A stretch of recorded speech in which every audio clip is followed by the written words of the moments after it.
الحمدللہ وکفیٰ علی عبادہ الذین اصطفیٰ، اما بعد فاعوذ باللہ من الشیطان الرجیم، بسم اللہ الرحمن الرحیم۔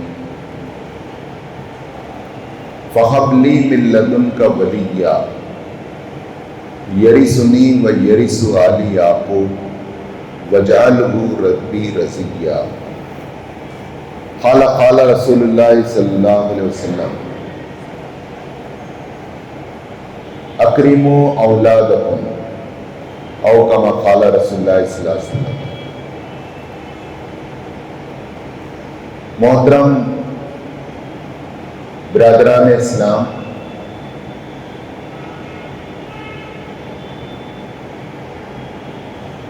آج جمعہ 16 اگست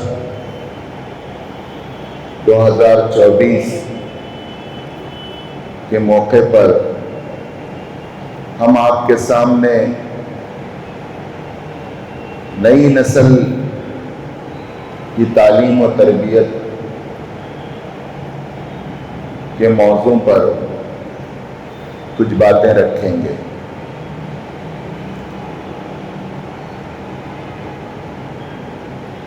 سب سے پہلے ہم اس بات کو جان لیں کہ اسلامی نقطہ نظر سے اولاد کی کیا حیثیت ہے۔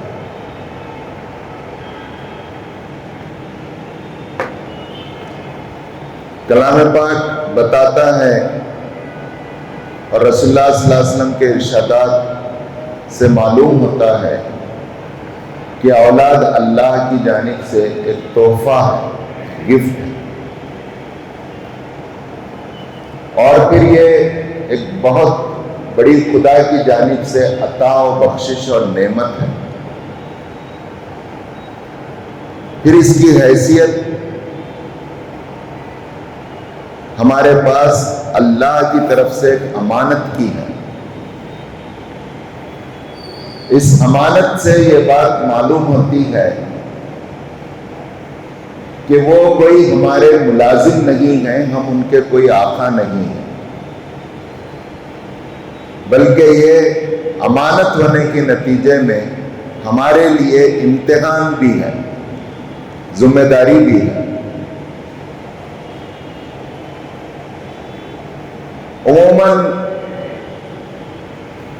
ہم تقریروں میں یہ سنتے ہیں کہ والدین کے کیا حقوق ہیں، ان کے ساتھ حسن سلوک اور ان کی خدمت کا کتنا بڑا درجہ ہے۔ بے شک والدین کے حقوق، ان کے ساتھ حسن سلوک اور ان کی خدمت کی بڑی اہمیت ہے، لیکن بہت کم لوگ اس موضوع پر بتاتے ہیں کہ اولاد کی کیا اہمیت ہے اور اس کے کیا حقوق ہیں اور اس کا کیا مقام ہے۔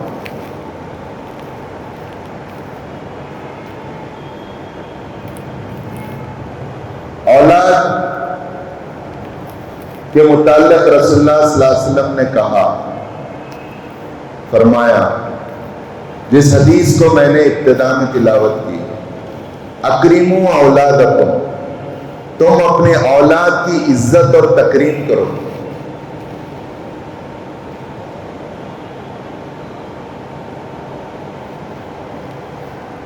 بچوں کو اپنے والدین کی عزت، ادب، احترام کرنا چاہیے، اس پر کوئی کلام نہیں ہے، دو رائے نہیں ہے،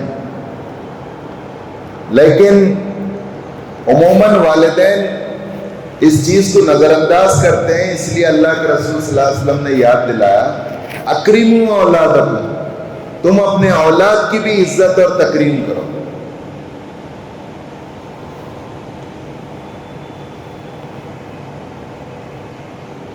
اور پھر انبیاء کرام علیہ السلام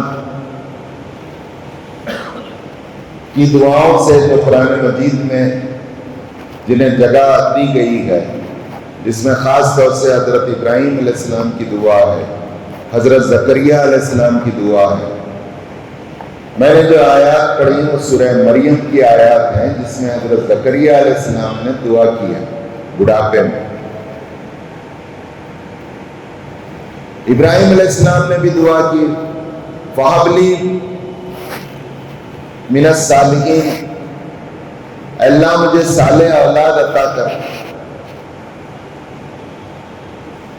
زکریا علیہ السلام نے دعا کی وَهَبْ لِي مِن لَّدُنْكَ وَلِيًّا، اے میرے پروردگار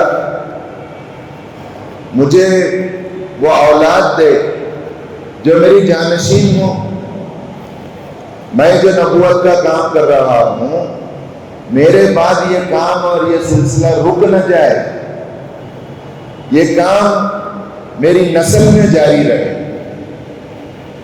آگے کہتے ہیں دعا میں یرثنی و یرث آل یعقوب وجعلہ ربی رضیہ، میں یہ اولاد اس لیے نہیں مانگ رہا ہوں کہ میرے بعد میری جائیداد کا وارث ہو، میرے خاندان کا نام نہ ڈوب جائے، میرے کھیتوں کا وہ سنبھال سکے، میرے کاروبار کو سنبھال سکے، یہ چھوٹے چھوٹے مقاصد میرے پیش نظر نہیں ہیں، میرے پیش نظر وہ بڑا مقصد ہے، جس مقصد اور جس مشن کے لیے اللہ نے مجھے بھیجا ہے، اور اس مشن اور اس مقصد کی مجھے فکر ستا رہی ہے جبکہ میں بڑھاپے کو پہنچ گیا ہوں کہ میرے بعد اس مشن کا کیا ہوگا، اس کام کا کیا ہوگا، کرنے والے کون ہوں۔ ابراہیم علیہ السلام نے بھی دعا کی تھی کعبے کو تعمیر کرتے ہوئے،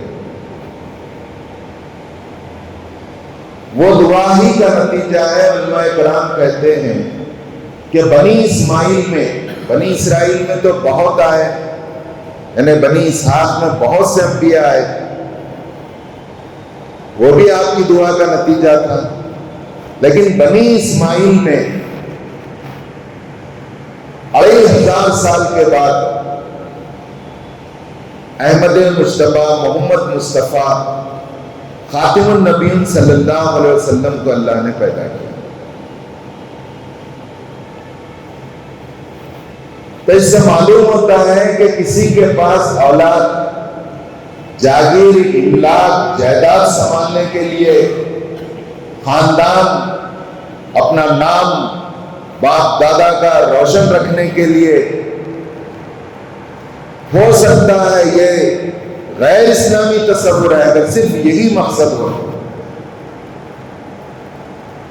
اس کے ساتھ ساتھ وہ بھی ایک ذہنی فائدہ ہے، اس کے ساتھ ساتھ یہ پیش نظر ہو مومن کے کہ میں مسلمان ہوں، میں اسلام کا اس ملک میں سفیر اور نمائندہ ہوں، داعی ہوں، اور ہمارے بعد ہماری اولاد بھی اسلام کی سفیر بنے، اور ہمارے گاؤں میں، ہمارے شہر میں، ہماری کمیونٹی میں، ہماری لوکیلٹی میں وہ ہم سے اچھا ایک اسلام کا لیڈر بنے، قائد بنے، آنے والے چیلنجز کو فیس کرے اور اسلام کا سفیر اور نمائندہ بن کر وہ اسلام کی اور ملت اسلامیہ کی خدمت کرے۔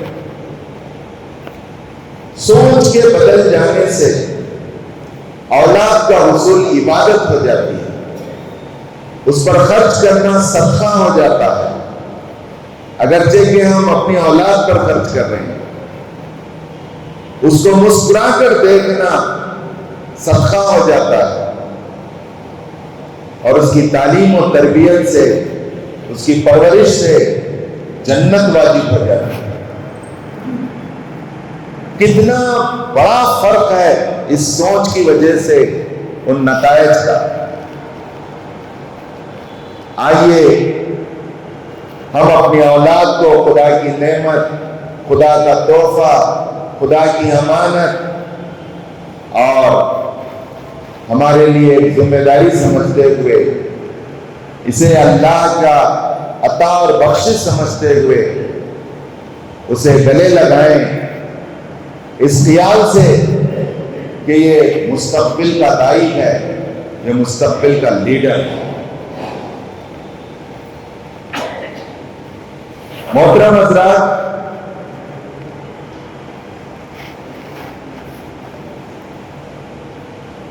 اولاد سے متعلق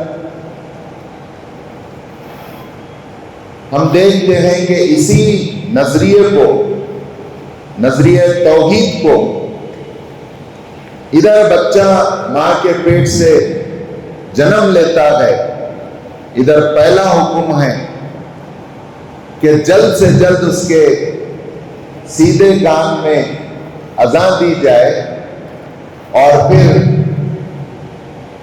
لیفٹ کان میں اقامت بولی جائے، اور یہ کام ہم کرتے ہیں الحمدللہ۔ حضرت علامہ ابن قیم رحمت اللہ علیہ اپنی کتاب تحفۃ الودود میں لکھتے ہیں اس کی کیا حکمت ہے۔ ایک معصوم بچہ چند گھنٹے ہی ہوئے ہیں وہ پیدا ہو کر، اس کے دائیں کان میں اذان اور بائیں کان میں اقامت کیا معنی رکھتا ہے، کیا اسے سمجھ میں آئے گا؟ علامہ ابن قیم کہتے ہیں کہ اس کے لاشعور میں لا الہ الا اللہ محمد الرسول اللہ کی دعوت کو ہم بٹھا دے رہے ہیں، نقش کر دے رہے ہیں۔ ایسے وقت نقش کر رہے ہیں جبکہ شیطان گھات لگا کر بیٹھا ہے، اور ایسے وقت ہم اذان دے رہے ہیں جبکہ شیطان اسے اچک لے جانا چاہتا ہے، تو ہم اسے مایوس کر دے رہے ہیں شیطان، اور اسے بھگا دے رہے ہیں۔ اور شیطان کے مقابل میں اذان اور اقامت کے ذریعے اسے اللہ، رسول اور دین کی دعوت دے رہے ہیں، کسی بچے کو دعوت دے رہے ہیں۔ پھر پہلا مدرسہ اس کی ماں کا گود ہوتا ہے۔ میں تفصیلات میں گئے بغیر، اسی لیے مسلمانوں کے پاس کہا جاتا ہے جو بھی امید سے ہیں، حاملہ ہیں، وہ اچھا کھائیں پیئیں، اچھا سوچیں، قرآن شریف کی پابندی سے تلاوت کریں، برے مناظر کو نہ دیکھیں، ناچ گانا فحش چیزوں میں ایسی خاتون دلچسپی قطعی نہ لیں۔ کیوں؟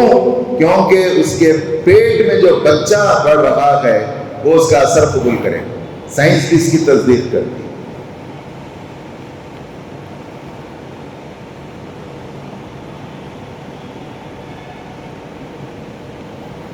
پہلا مدرسہ ماں کی گود ہے۔ جب وہ ذرا بولنے لگتا ہے تو لا الہ الا اللہ حدیث میں آتا ہے اسے سکھاؤ۔ ہم جب قرآن شروع کرنے کے وہ قابل ہو جاتا ہے تو بسم اللہ خوانی کرتے ہیں بڑی خوشی سے، سورہ علق کی آیات پڑھاتے ہیں، ہاتھوں میں لڈو دیتے ہیں، یہ سب کام ہم کرتے ہیں۔ پھر اس کے بعد اسے ناظرہ قرآن کے لیے قاعدہ پڑھایا جاتا ہے، قرآن سے پہلے شروعات ہوتی ہے۔ کیا اچھی روایات ہیں جس کو باضابطہ طور پر جاری کرنے کی ضرورت ہے، کیونکہ بچے بچپن ہی میں ناظرہ سیکھ لیں، پہلے ہی سے قرآن ناظرہ دیکھ کر پڑھنا تجوید کے ساتھ انہیں آ جائے۔ کچھ صورتیں یاد ہوتی ہیں، چند احادیث یاد دلائی جاتی ہیں، چند دعائیں یاد دلائی جاتی ہیں۔ اب یہ کام بعض اسکولوں میں بھی ہو رہا ہے، جہاں بھی ہو رہا ہے اس کی ہم تعریف کرتے ہیں، حوصلہ افزائی کرتے ہیں، اسے قدر کی نگاہ سے دیکھتے ہیں۔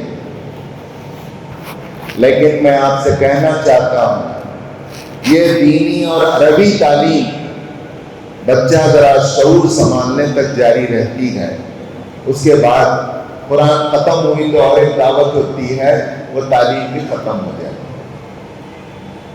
سوال یہ ہے کیا ناظرہ قرآن پڑھ لینے اور دیکھ کر قرآن تجوید سے پڑھ ختم کر لینے، چند صورتیں یاد کر لینے، چند دعائیں یاد کر لینے سے بچہ آئندہ کی زندگی میں اسلام پر چل سکتا ہے، عمل کر سکتا ہے؟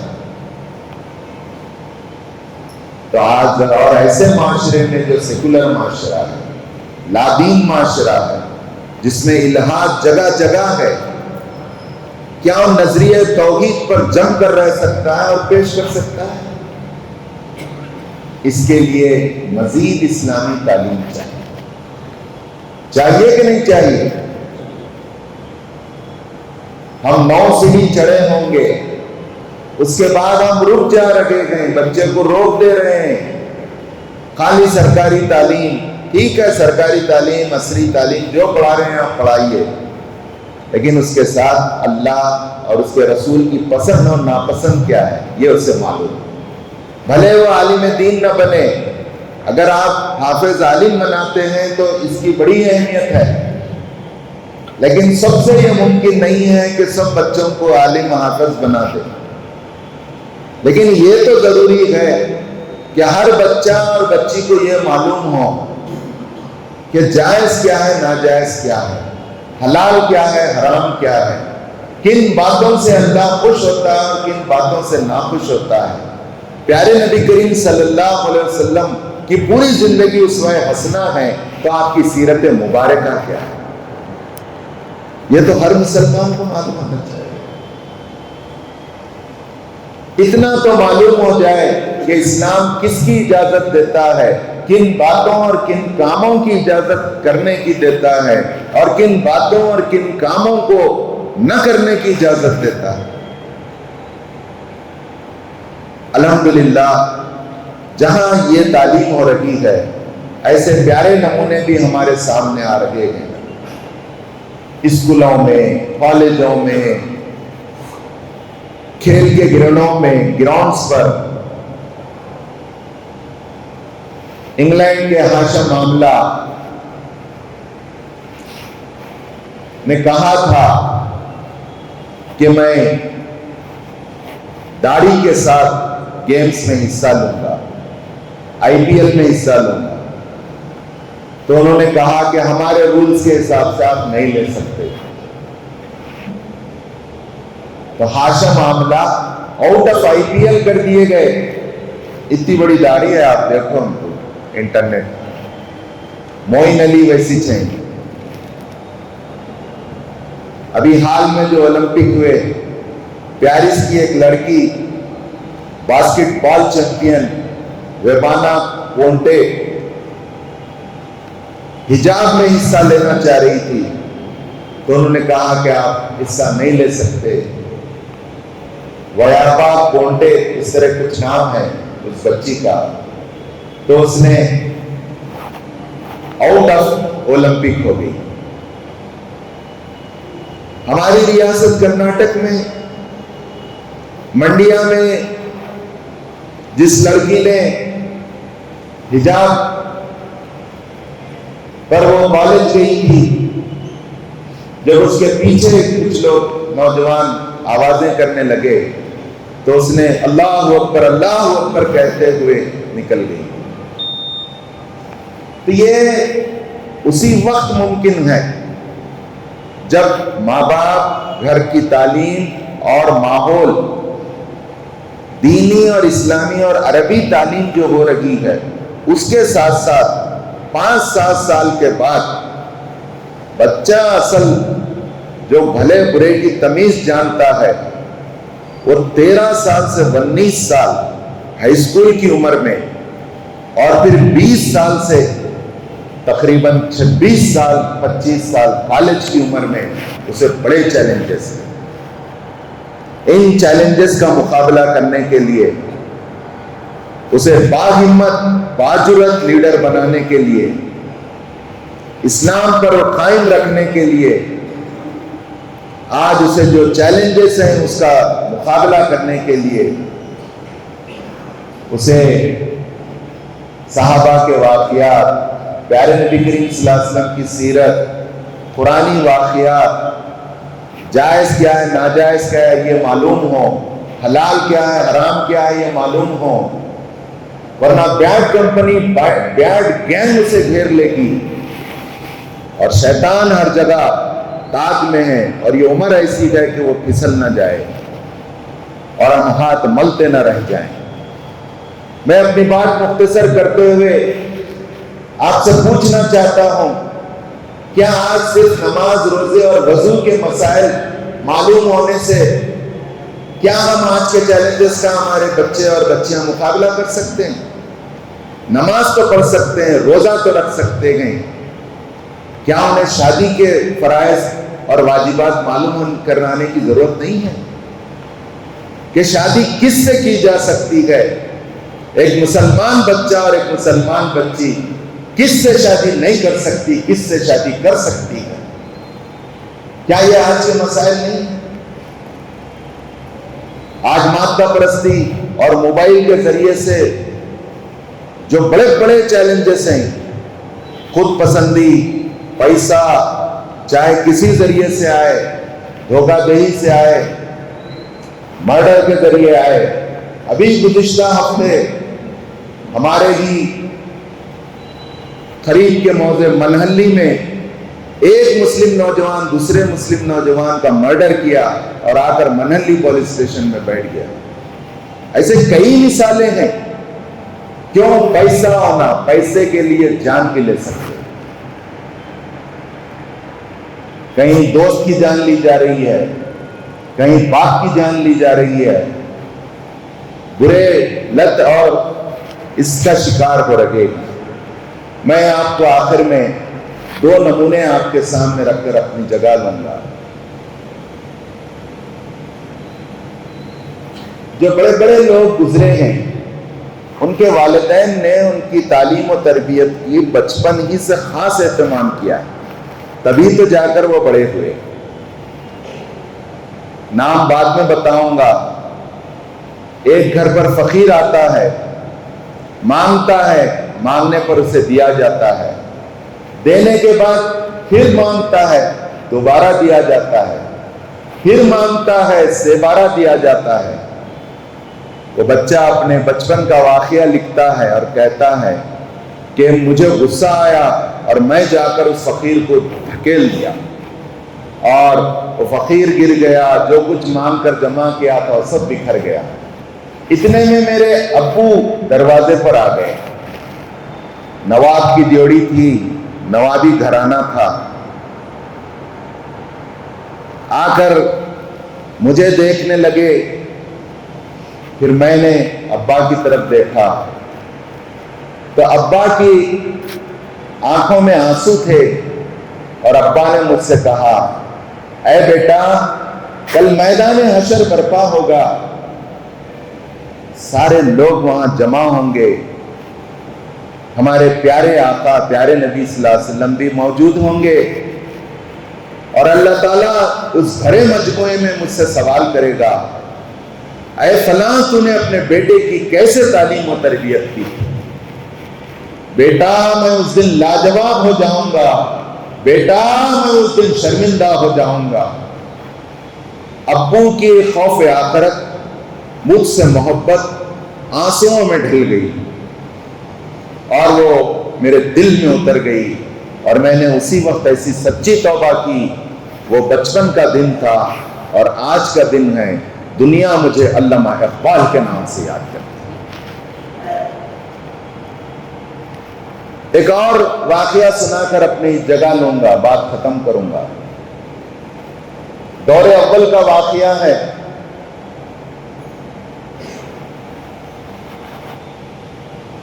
ایک دھوبی کے گھر ابراہیم جس کا نام تھا، بچہ بڑا ہوتا ہے، اسے مزدوری پر لگایا جاتا ہے۔ اس بچے کو ایک ٹیچر، بڑا ہونہار بچہ معلوم ہو رہا تھا، اپنے پاس بٹھا کر پڑھانا لکھانا شروع کرتے۔ وہ بڑا ذہین تھا، یاد کر لیتا، استاد کی باتوں کو یاد رکھتا اور روزانہ ادھر آتا۔ جب وہ کما کر کچھ نہیں لے گیا تو ماں خود بچے کے ساتھ آئی کہ آخر جا کہاں رہا ہے، تو پیسے کیوں نہیں لا رہا؟ آج ہمارے پاس چائلڈ لیبر کے قانون ہیں، اس زمانے میں کوئی قانون بھی نہیں تھا. ماں ایک دن وہ ٹیچر کے پاس آ جاتی ہے، ٹیچر کو ڈانٹتی ہیں، کہتی ہیں کیا تم ہمارا گھر چلاؤ گے؟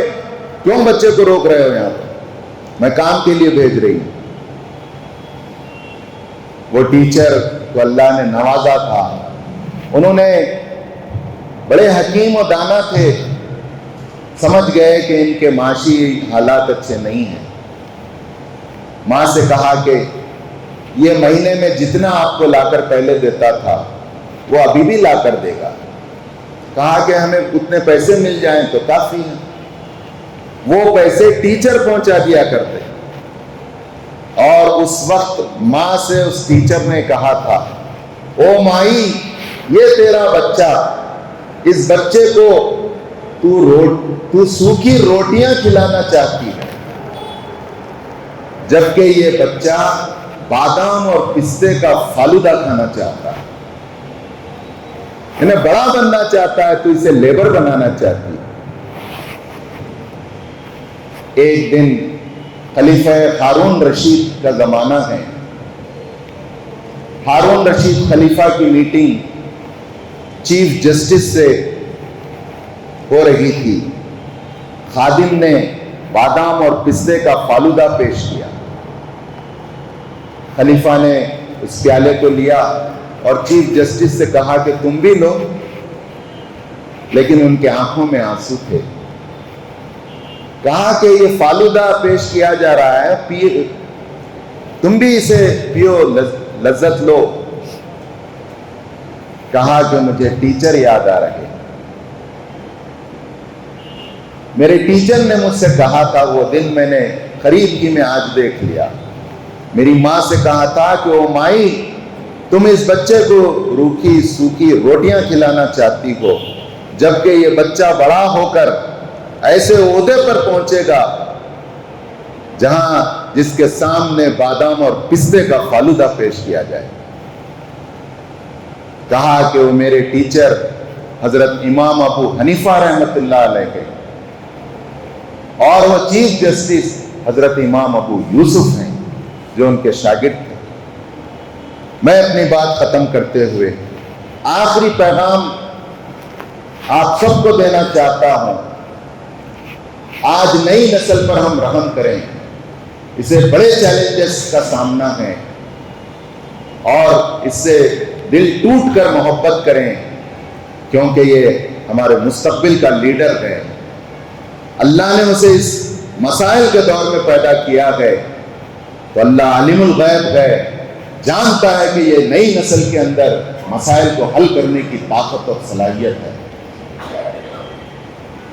اور صرف اس بچے کو، اس بچی کو ہی اپنا بچہ اور بچی نہ سمجھیں جو ہمارے پیٹ سے پیدا ہو. پڑوس کے بچے بھی ہمارے بچے ہیں. کلاس میں جتنے بچے ہمارے بچوں کے ساتھ پڑھتے ہیں وہ بھی ہمارے بچے ہیں. محلے کے بچے بھی ہمارے بچے ہیں.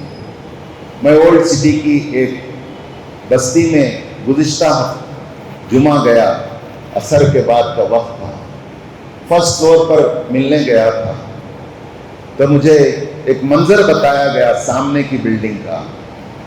واٹر ٹینک کے اطراف 10, 11, 12 سال کے بچے ہیں، گھٹنوں میں منڈیاں ڈال کر موبائل لے کر ایسا کر رہے. بھلا بتائیے، اگر ان بچوں کو ہم صرف تماشائی بن کر دیکھ لیں، گھر سے مسجد، مسجد سے گھر، گھر سے آفس، آفس سے گھر چلے جائیں، اور یہ خراب بچے ہیں بول کر ہم ذہن بنا لیں، تو ان کا کون پرسان حال ہوگا؟ ہم رکیں، ان سے محبت سے بات کریں، انہیں چھڑکیں نہیں، انہیں ڈانٹیں نہیں. اور یہ بات ذہن میں بٹھا لیجئے، کبھی یہ جملہ نہ کہیں کہ پہلے کے لوگ اچھے تھے، اب کے بچے اچھے نہیں ہیں. بے شک پہلے کے لوگ بھی اچھے تھے، اب کے بچے نئی نسل ان سے اچھے بنیں گے اگر ہم توجہ دیں گے انشاءاللہ. وآخر دعوانا الحمدللہ.